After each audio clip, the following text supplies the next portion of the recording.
We actually used a company we acquired called EYP, Yeah. and they're actually experts, in fact, in the industry in terms of building data centers. So we actually used some of their design and consulting expertise, in fact, to design this building. Yeah. So they're excellent in terms of having hybrid data centers and understanding what level of them they're building. Think about this tour as starting from the vent tile in the rack and then going out to the rest of the infrastructure, kind of like the way we presented this. These are the air conditioning units. They're about 60, actually I'm not sure exactly how many, but we can get you the exact number, but there are over 60 throughout this data center. The curtains hanging down separate hot aisles from cold aisles. So the vent tiles deliver cold air to the racks. The racks are oriented such that cold air feeds both sides of the rows. And then we have these curtains that separate the hot aisle from the cold aisle that allow us to better manage airflow in the data center. Okay? So think about those zones of influence I talked about. We can better manage those zones with these curtains. So the tiles in this section are all the adaptive vent tiles that we had talked about, right? So in this case, they're all open to about 80%, and we're holding them there right now. In the sandbox, we have a few that are actually operating. But these tiles allow us to locally control airflow to the rack. So some questions were asked about, do we need to understand where workload is going? What we really care about thermally is where the power is being dissipated and how much airflow each rack needs. So that's what these tiles do. They ensure that we're getting the right airflow by getting information from sensors that are on the racks or in our IT equipment, using that information to adjust themselves. They're all independently controllable. So we don't have to set them all to the same value. They can all be set to independent values. Okay? This is a smaller environment. There are 8 rack units in this environment. 8 rows of IT equipment. This is a higher power density environment, so we can handle 350 watts per square foot of power in this portion of the data center, whereas the main portion, it's 200 watts per square foot. It looks just like the rest of the data center, but what's different is that we're able to bring outside air into this portion of the data center. You can't see where we're doing it because it's up above the ceiling, but when we want to bring outside air in, we bring it in and we send it into these units, and these units distribute it to the rest of the floor. Okay? So in this area where the streamers are located, what we're doing is we program these vent tiles to open and close in a sort of a wave-like fashion. So you watch the streamers to see which ones are open and which ones are closed. You can also go down and look at them if you want. You can actually visually see them opening and closing. This is without mechanical refrigeration, right?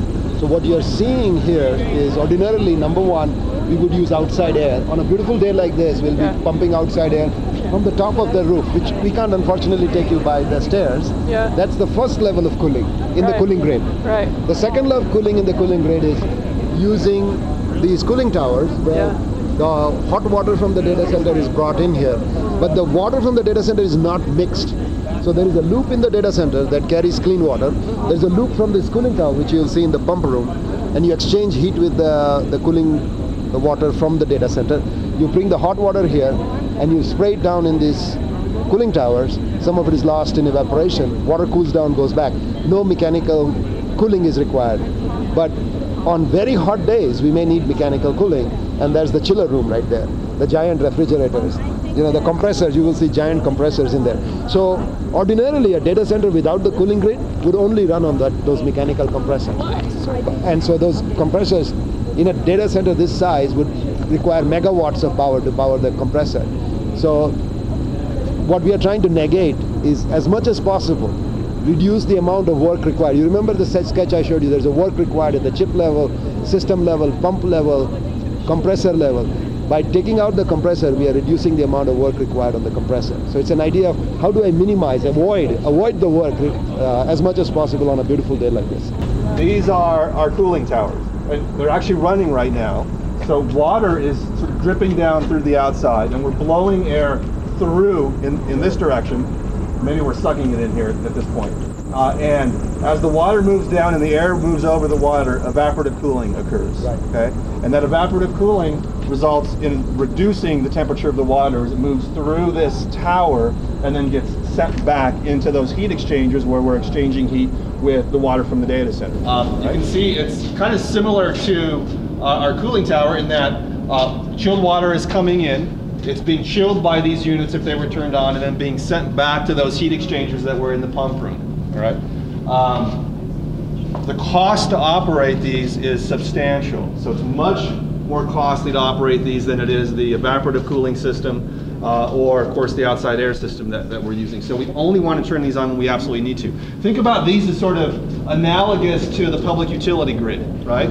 That's always there available to us if we need it. If we have some problem, some failure, we can go back to that on the electrical distribution system. Okay. This is something that we can turn back to if we need to on the cooling microgrid. We didn't need this. Like today, we are not requiring it, then these are off. Because on a hot summer day in July, the outside air doesn't work. The cooling tower, just using water side economization doesn't work. Then we bring this into play.